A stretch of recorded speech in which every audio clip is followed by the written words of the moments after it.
Shalom, puji Tuhan. Mungkin gak lama hari ini saya berfirman, saya bagikan sedikit firman. Gak lama, tapi kita akan melanjutkannya di hari kemudian. Saya masih menunggu istri saya siap, karena dia selalu bilang belum siap.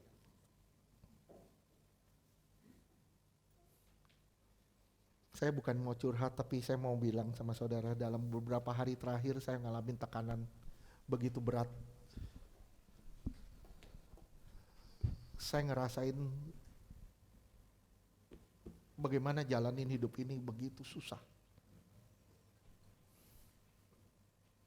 Saya ngerasa sepertinya semua beban itu ada di pundak. Tapi Tuhan bisa negur kita dengan cara apapun. Contohnya tadi di sekolah minggu, saya benar-benar lagi banyak sekali yang di pikiran saya, banyak sekali yang di beban yang saya harus lalui.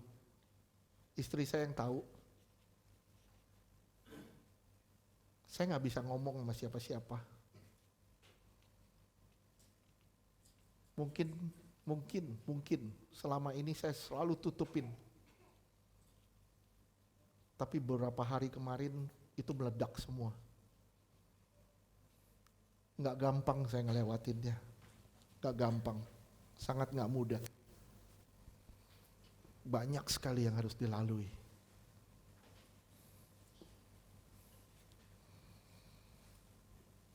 Di sekolah minggu tadi saya lagi berdoa bagi anak sekolah minggu. Saya ngelihat mereka cekikikan, mereka ketawa, mereka lari-lari. Sepertinya di hati saya bilang, jadilah seperti mereka. Nggak ada beban. Mereka tetap bisa ketawa, mereka tetap bisa ceria. Tuhan bilang, mereka lah yang punya kerajaan surga. Saudara tahu, yang mempunyai kerajaan surga siapa? Jadilah seperti anak kecil. Kalau saudara jadi seperti anak kecil yang tetap percaya, tetap ceria, walaupun beban menekan saudara. Satu lagi tadi, ada satu lagu yang tadi Caleb nyanyiin, lagunya lagu fast beat, memang lagu fast beat, bukan lagu slow beat. Ku mau selalu bersyukur buat cintamu padaku, takkan pernah berubah, hatiku percaya, walau bumi bergoncang. Bayangin ya, bumi bergoncang. Gunung-gunung beranjak, namun kasih setiamu takkan pergi dariku. Saudara ya, bukan cuma nyanyi ya, tapi saudara simak baik-baik perkataannya. Walau bumi bergoncang, kasih setia Tuhan tidak pernah pergi dari kita. Saya bilang, ini kesehatan kita bisa bergoncang, keuangan kita bisa bergoncang, semua bisa digoncang. Tapi apakah kasih setia Tuhan lari dari kita? Tuhan bisa negur kita dengan cara apapun juga.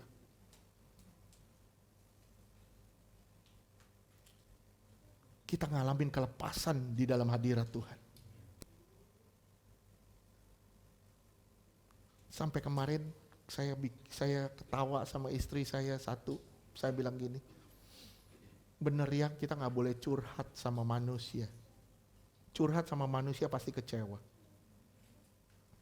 Saya bilang, iya ada orang bilang, dulu kalau saya stres, saya cari teman untuk curhat. Sekarang, saya udah gak bisa curhat sama siapa-siapa lagi. Udah gak ada teman lagi, kenapa? Semua teman saya udah stres. Saya udah gak tahu lagi mau curhat sama siapa. Curhat cuma sama Tuhan kok.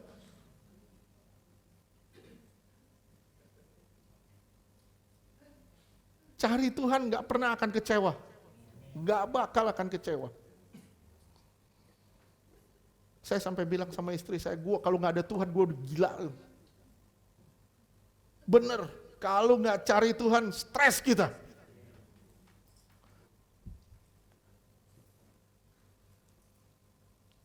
Saudara mungkin berhadapan dengan rumah tangga, saya berhadapan dengan rumah tangga dan ministry. Nggak gampang untuk ngelewatinya, nggak gampang banget ngelewatinya.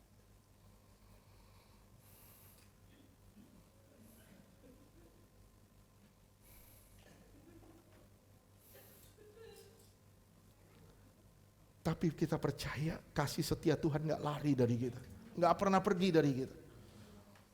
Kebaikannya itu nggak pernah beranjak dari kita. Saya mau bagikan sedikit satu firman Tuhan, ini nggak akan bisa selesai. Kenapa? Karena waktunya udah sangat mendesak. Mungkin kita cuman bacain doang, saya akan kupas sedikit. Apa sih masalah utama dalam hidup manusia? Masalah utama dalam hidup manusia apa?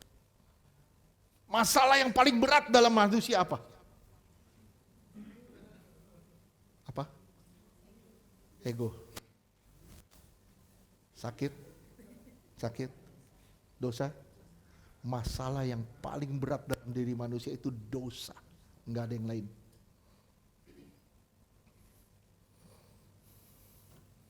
Kenapa? Saudara nggak punya uang. Saudara cuman bertahan 70-80 tahun.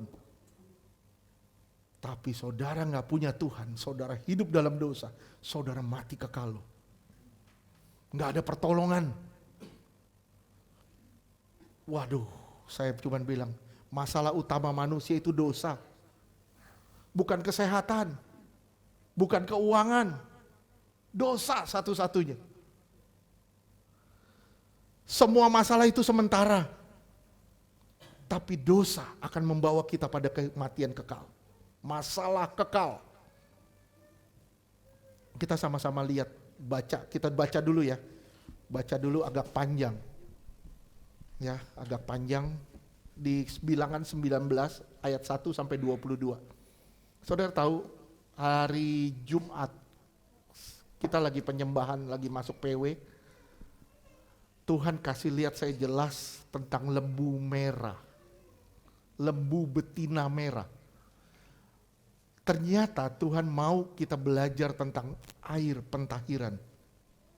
Judulnya apa? Bilangan 19? Air pentahiran.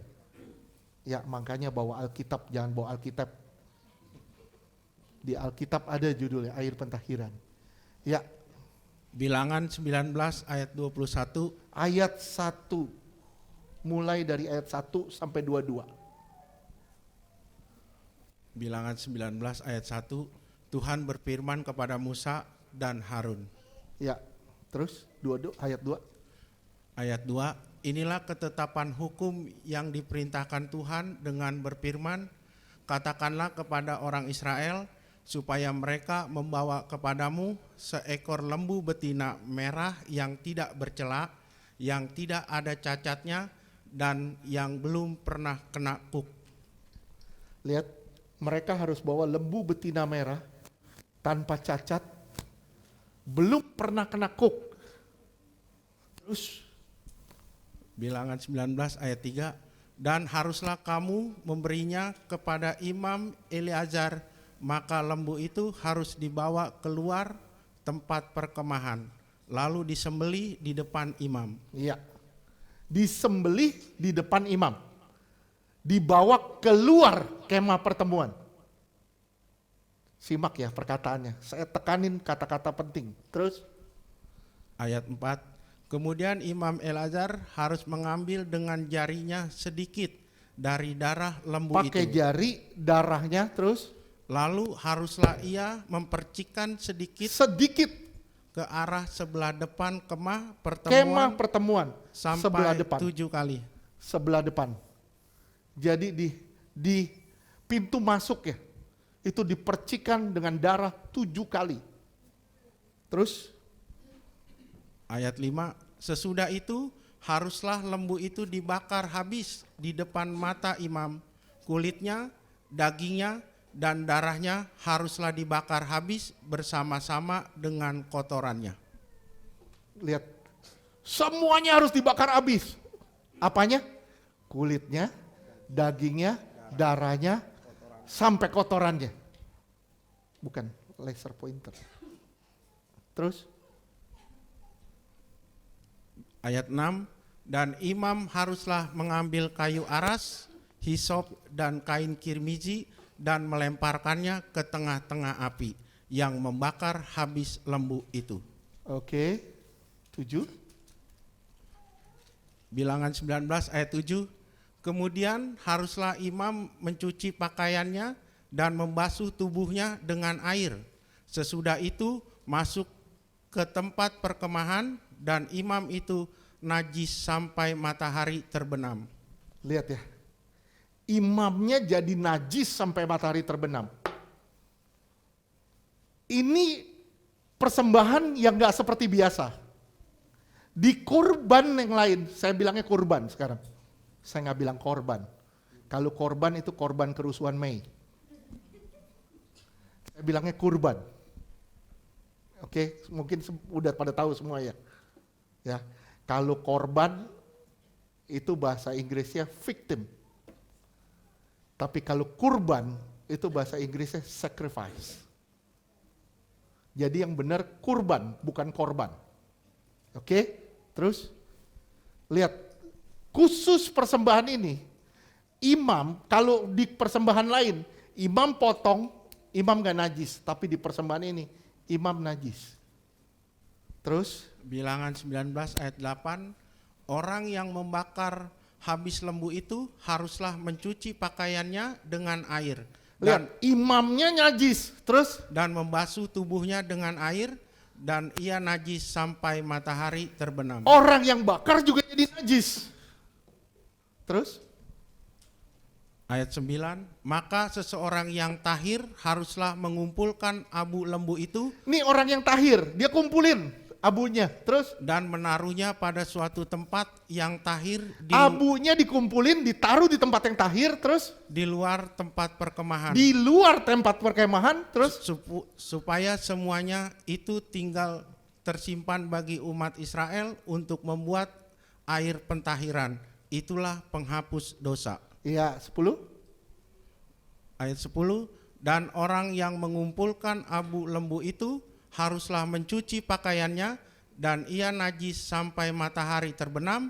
Itulah suatu ketetapan untuk selama-lamanya bagi orang Israel dan bagi orang asing yang tinggal di tengah-tengah kamu. Lihat ya, imamnya jadi najis. Yang bakar jadi najis. Yang ngumpulin abu jadi najis. Ayat 11. Bilangan 19 ayat 11, orang yang kena kepada mayat ia najis 7 hari lamanya. Jadi ini kuncinya. Orang yang kena pada mayat itu najis 7 hari lamanya. Gimana dia harus disucikan? Dengan air pentahiran. Di hari ketiga dia harus dicipratin pakai air pentahiran.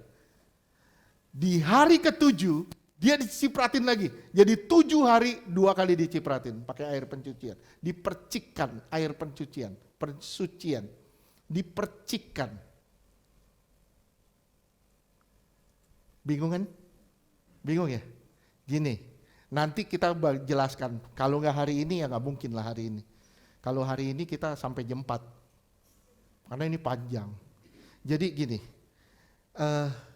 7 hari, 3 hari dipercikan, hari ke-7 dipercikan lagi. Sorenya di hari ke-7 baru dia bisa dikatakan tahir. Oke. Terus? Ayat 12, ia harus menghapus dosa dari dirinya dengan air itu pada hari yang ketiga. Pada hari ketiga, terus? Dan pada hari yang ke-7 ia tahir.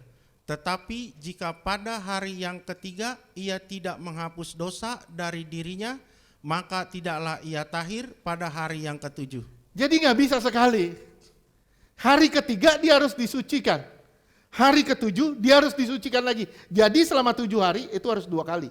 Kenapa? Karena dia sentuh mayat. Oke. Jadi begini, saya juga jelasinnya bingung, jujur. Jelasinnya bingung, tapi nanti saudara akan terbuka, terang benderang. Saudara akan ngelihat. Tapi kalau saudara mau ngerti, begini, saudara baca ini, tapi saudara taruh diri saudara di perjanjian baru. Kalau saudara taruh diri saudara di perjanjian baru, ini baru bisa terbuka nih. Apa yang Tuhan kerjakan, apa yang Tuhan lakukan, itu bayangannya di perjanjian lama. Tapi di perjanjian baru, ini kait mengait, diteguhkan di perjanjian lama juga, diteguhkan juga di perjanjian lama. Oke, terus lanjutkan.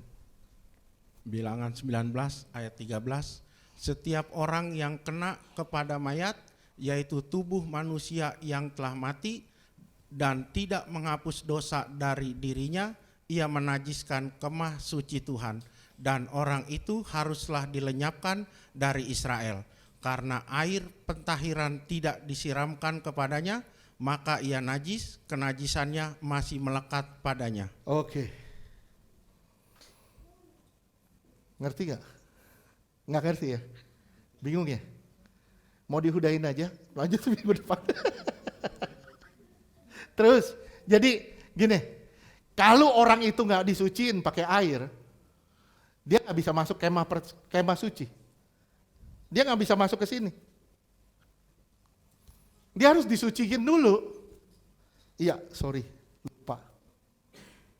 Dia nggak bisa masuk ke sini, ke dalam sini. Dia harus disucikan dulu di luar. Baru dia bisa masuk ke dalam. Kalau dia nggak disuciin, dia masuk ke sini, dia harus mati. Terus, dia harus dilenyapkan dari Israel.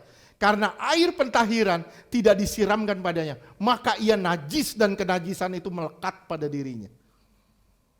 Terus, Bilangan 19 ayat 14, inilah hukumnya, apabila seseorang mati dalam suatu kemah, setiap orang yang masuk ke dalam kemah itu dan segala yang di dalam kemah itu najis 7 hari lamanya. nah, kalau orang mati di dalam sini, kemah ini najis 7 hari lamanya.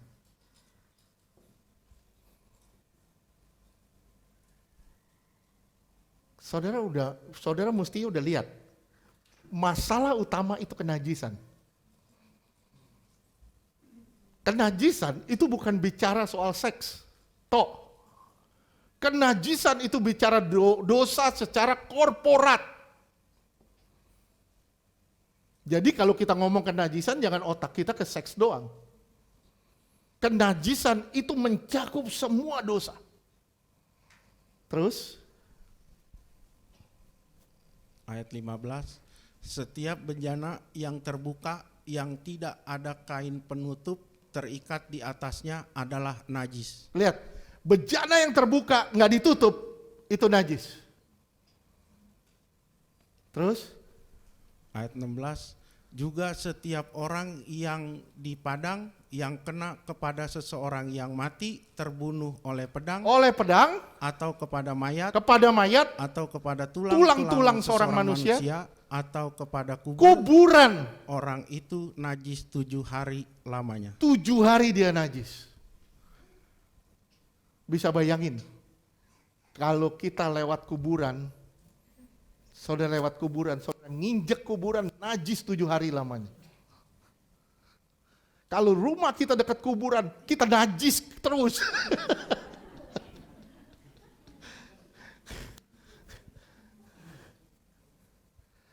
Makanya ya, ini secara hurufiah, terjemahannya ada di perjanjian baru. Terus, Ayat 17, bagi orang yang najis haruslah diambil sedikit abu dari korban penghapus dosa yang dibakar habis. Lalu di dalam bejana abu itu dibubuhi air mengalir. dibubuhi air yang mengalir, bukan air mati. Harus dengan air yang mengalir. Jadi gini, ini abu nih, abu dari lembu. Diambil sedikit aja, ini abu kan banyak, diambil sedikit aja. dicampur sama air yang mengalir. Misalnya, saya punya wadah, airnya lagi ngalir, saya ambil, di air itu saya bubuhi abu. Dan itu jadi air pentahiran. Nggak boleh air mati. Air mati itu air diem, air ngambang. Misalnya lagi banjir, saudara ambil, nggak bisa. Itu genangan, nggak bisa, air tergenang itu nggak bisa. Harus air yang mengalir. Sungai atau apa, itu harus yang mengalir. Terus?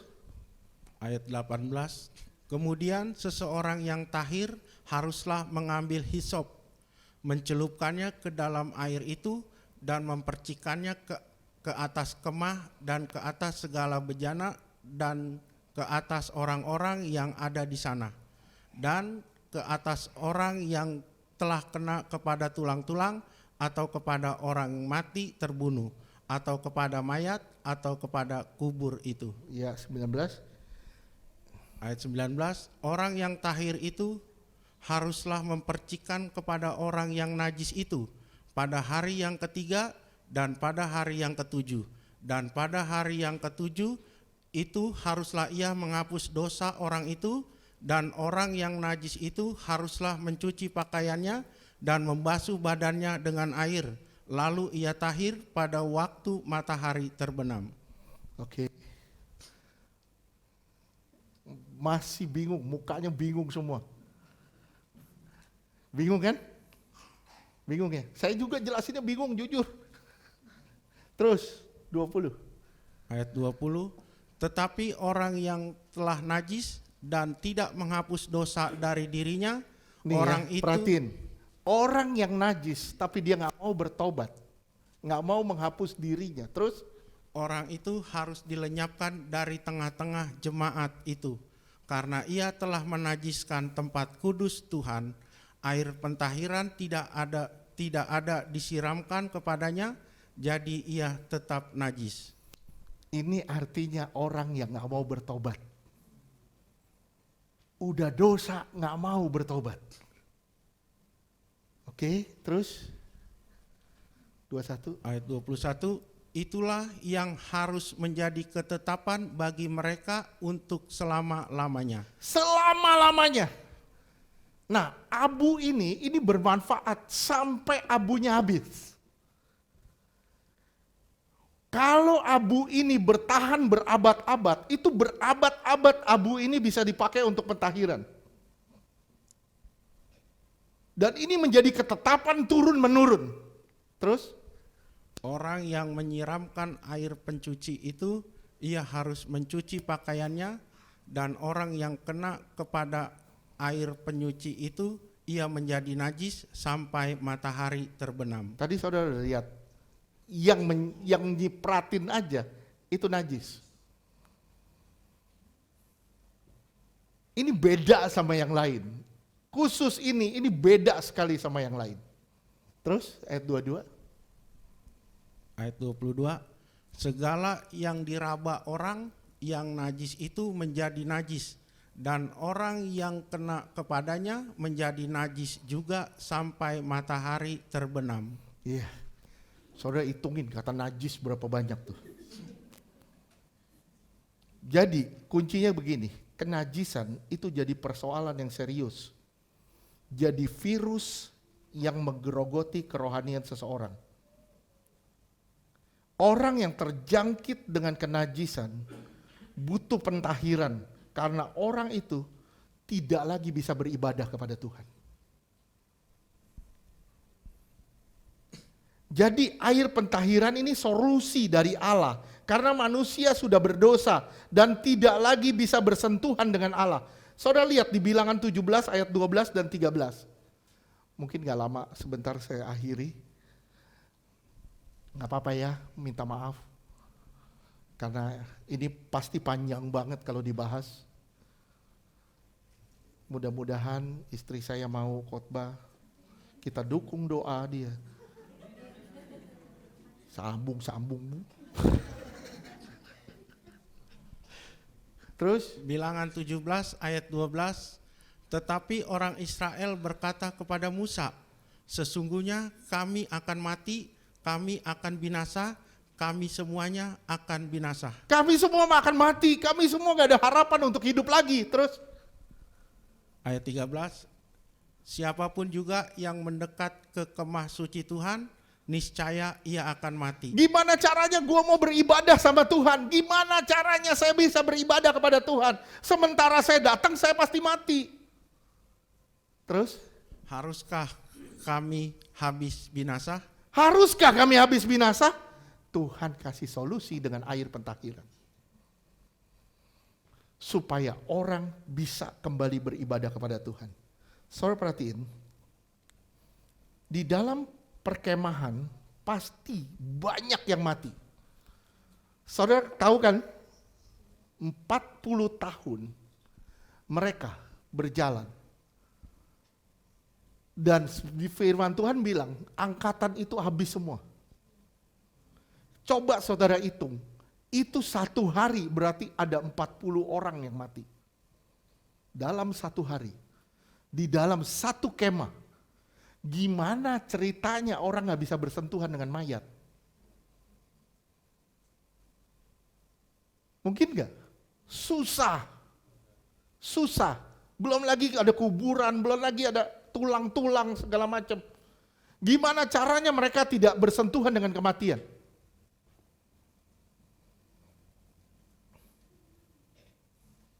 Mereka tidak bisa bersentuhan, tidak pasti bersentuhan dengan mayat.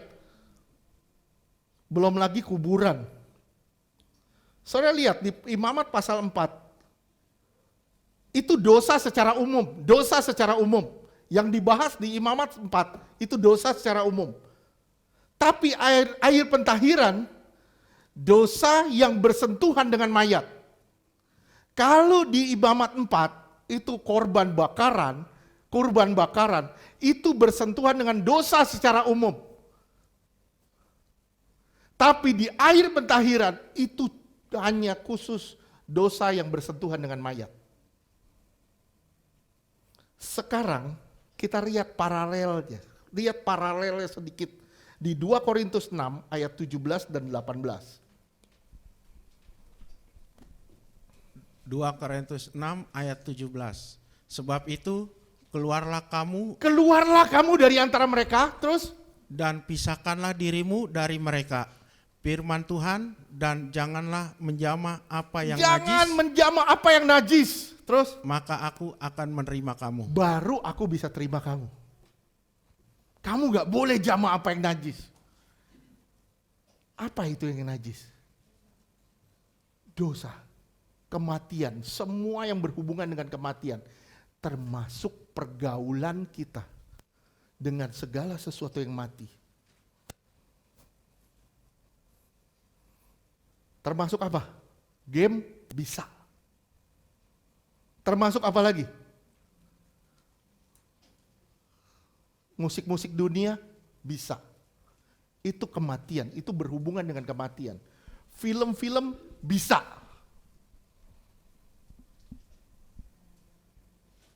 Coba saudara perhatiin. Kalau saudara bilang film enggak, saudara perhatiin. Saudara mulai terikat dengan film, Netflix atau apapun. Saudara mulai terikat. Saudara mulai lupa dengan yang namanya doa. Saudara mulai terikat dengan game, dengan handphone, dengan lagu-lagu dunia. Saudara mulai terikat dengan TikTok atau apapun. Saudara mulai jauh dari Tuhan. Dan tanpa saudara sadar, saudara sedang bersentuhan dengan kematian. Ngerti gak sih? Ngerti gak? Kalau ngerti, harusnya kita firman Tuhan bilang bertobat. Bisa bayangin gak kalau anak kita udah cekokin game dari kecil. Kita udah biasain mereka untuk pegang HP, biasain mereka untuk pegang game, mulai dari kecil.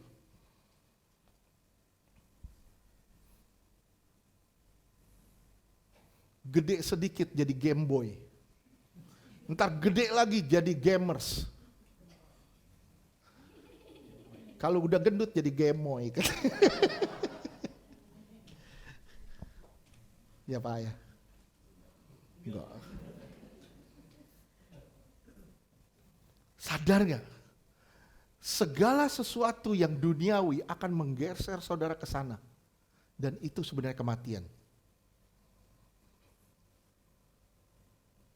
Tanpa kita menyadari. Begitu kita sadar, tinggalin. Kita butuh hiburan. Enggak apa-apa saudara butuh hiburan. Enggak apa-apa saudara pegang. Tapi jangan itu mengikatmu. Begitu itu mengikatmu, tanpa sadar engkau sedang digeser pada kematian. Kenapa? Karena yang membuat itu adalah orang-orang yang mati. Terus lanjutkan 18.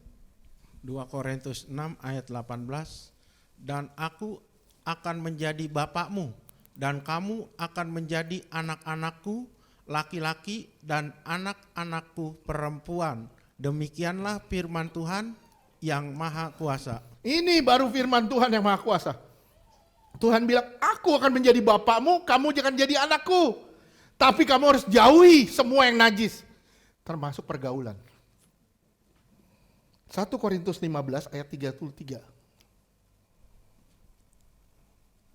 1 Korintus 15 ayat 33. Janganlah kamu sesat, pergaulan yang buruk merusakkan kebiasaan yang baik. Saya senang ada kata sesat di sini. Kenapa? Kenapa kita dibilang jangan sesat? Karena kita menganggap pergaulan itu biasa. Bergaul dengan teman-teman yang duniawi itu biasa. Tapi kalau kita mulai terikat dengan pergaulan itu, lihat, lu jangan sesat katanya. Pergaulan yang buruk tetap akan merusak kebiasaan yang baik. Tetap itu pasti ngerusak. Pergaulan-pergaulan kita yang aneh, pergaulan kita dengan orang-orang mati. Sorry, maaf saya bilang. Pergaulan saudara dengan orang-orang mati, itu pasti menjadikan saudara mati.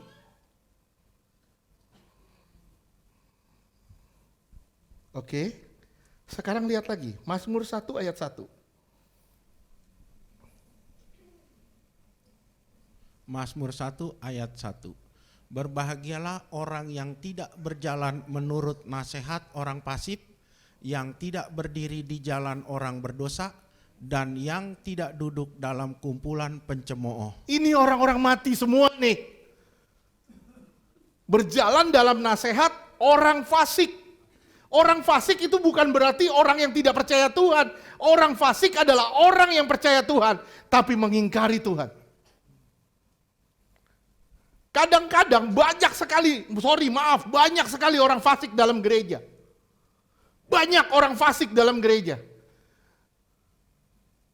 Di gereja jadi malaikat. Di luar, waduh. Jadi malaikat penggoda. Malaikat pencabut nyawa, malaikat apalah pokoknya. Lihat ya. Tidak berdiri di jalan orang berdosa, artinya tidak bergaul dengan orang-orang yang mati rohani.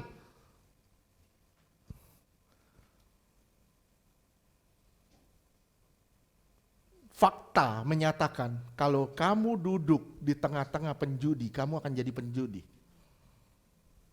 Kalau kamu duduk di tengah-tengah perokok, kamu akan jadi perokok. Kalau kamu duduk di tengah-tengah orang yang suka gosip, kamu akan jadi penggosip. Oke? Passwordnya apa gosip?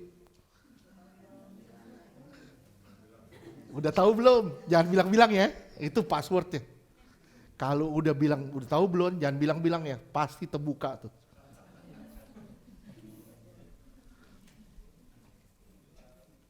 Ya. Tuh, jangan duduk di kumpulan orang pencemooh. Nah, yang dibilang kematian, menyentuh kematian, bukan berarti mayat dalam arti fisik. Tapi yang dibilang dengan kematian di perjanjian lama, diterjemahkan di perjanjian baru adalah pergaulan dan keduniawian.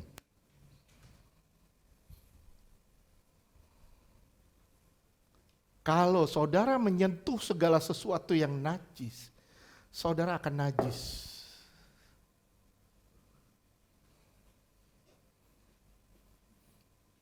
Oke. Saudara lihat Ibrani 9 ayat 13 dan 14 terakhir, ayat terakhir.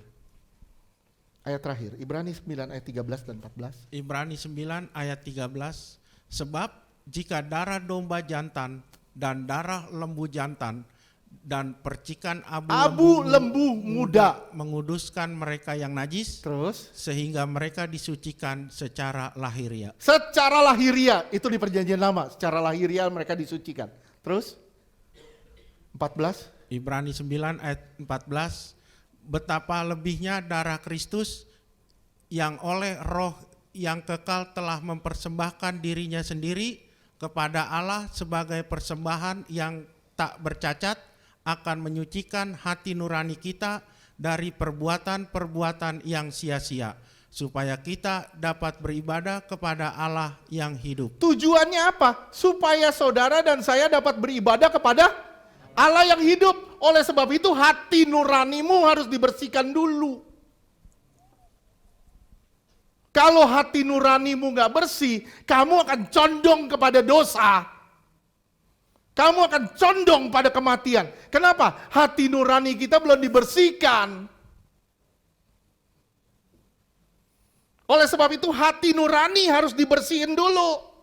Kalau udah hati nurani bersih, baru saudara bisa masuk ke sini.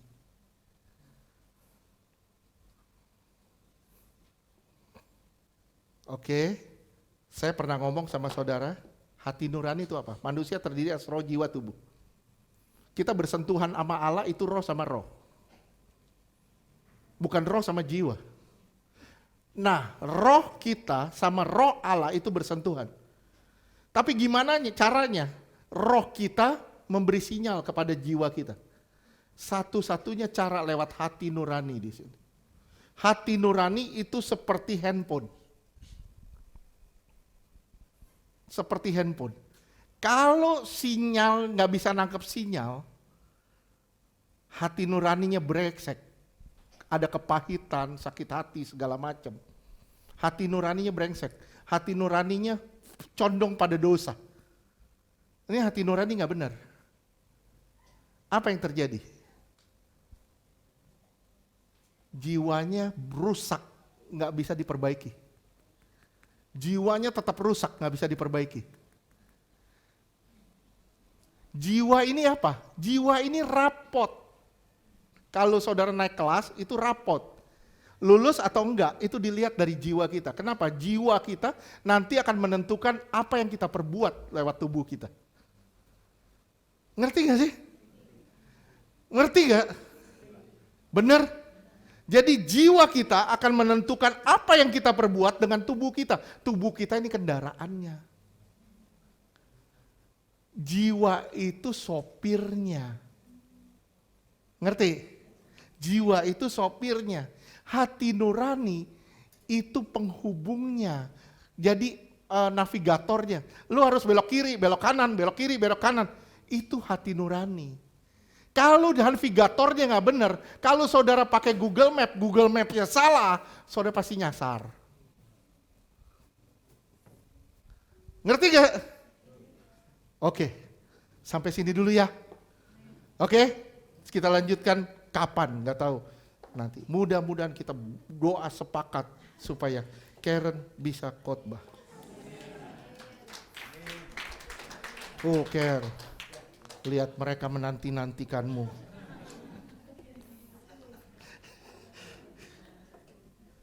Oke, saya udah bilang, waduh. Saya sudah dapat ancaman. Tapi kita percaya minggu depan dia mau kok. Dia tarik nafas yang panjang. Oke,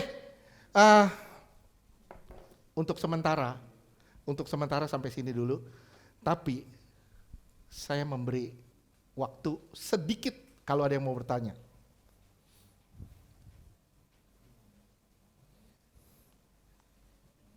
Kalau ada yang mau tanya. Kalau saudara mau tanya kapan makan, kita akhiri sekarang.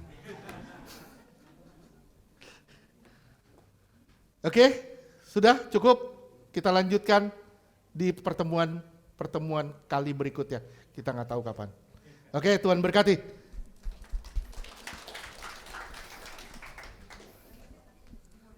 Mau nanya apa? Nanya apa?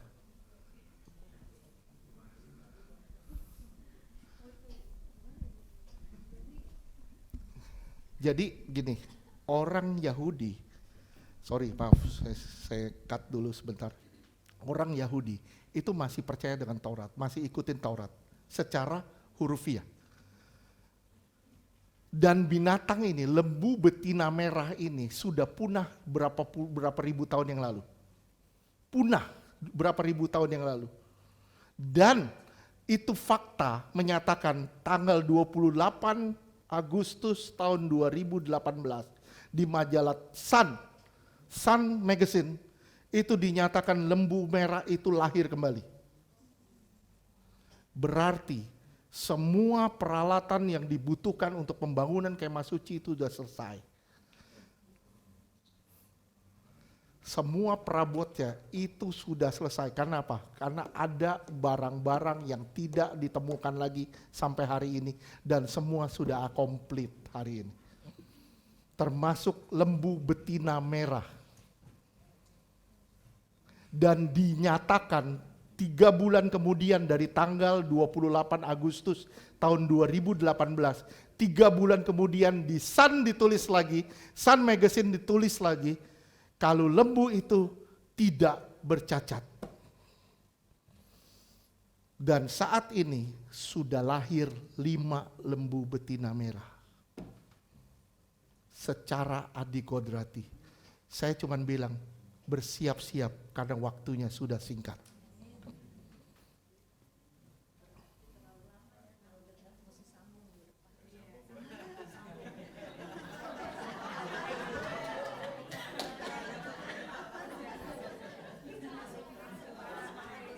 Takut lupa. Tuhan beri dia ingatan.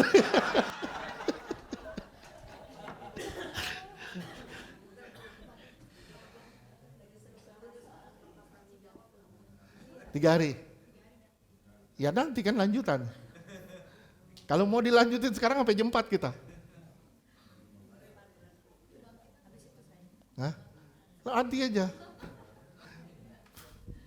Yang minggu depan, yang minggu ini aja kalau ada yang mau tanya, udah itu aja.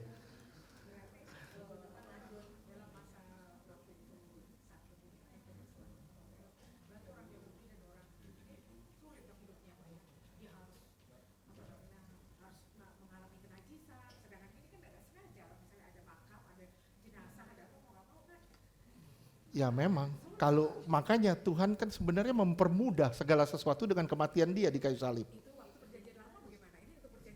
Nah, udah perjanjian lama, Tuhan memberi solusi lewat itu, air pentahiran.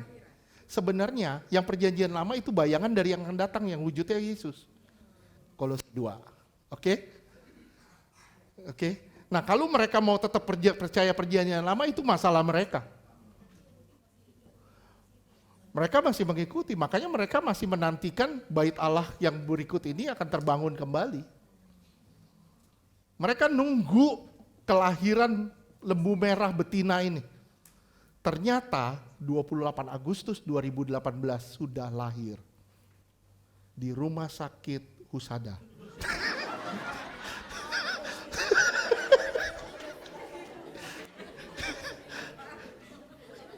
Oh, Hermina Bekasi.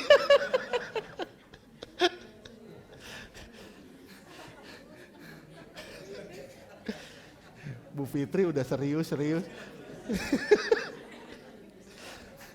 Oke, sip. Kita lanjutkan kali-kali berikutnya. Kali-kali. Oke, Tuhan berkati. Saya cuma bilang, hal ini mengingatkan kita, kalau kita nggak mau bertobat, nggak ada pentahiran. Kita nggak bisa ibadah. Kenapa? Hati nurani kita kotor. Kita butuh yang namanya pertobatan. Oke, kita lanjutkan nanti. Kita lanjutkan mengenai teori kasih karunia yang bilang nggak usah lagi bertobat, semua sudah selesai. Kita semua patah di sini. Semua akan patah di sini. Kenapa? Karena Tuhan mau tetap kita bilang, Tuhan ampuni aku. Oke, Tuhan berkati.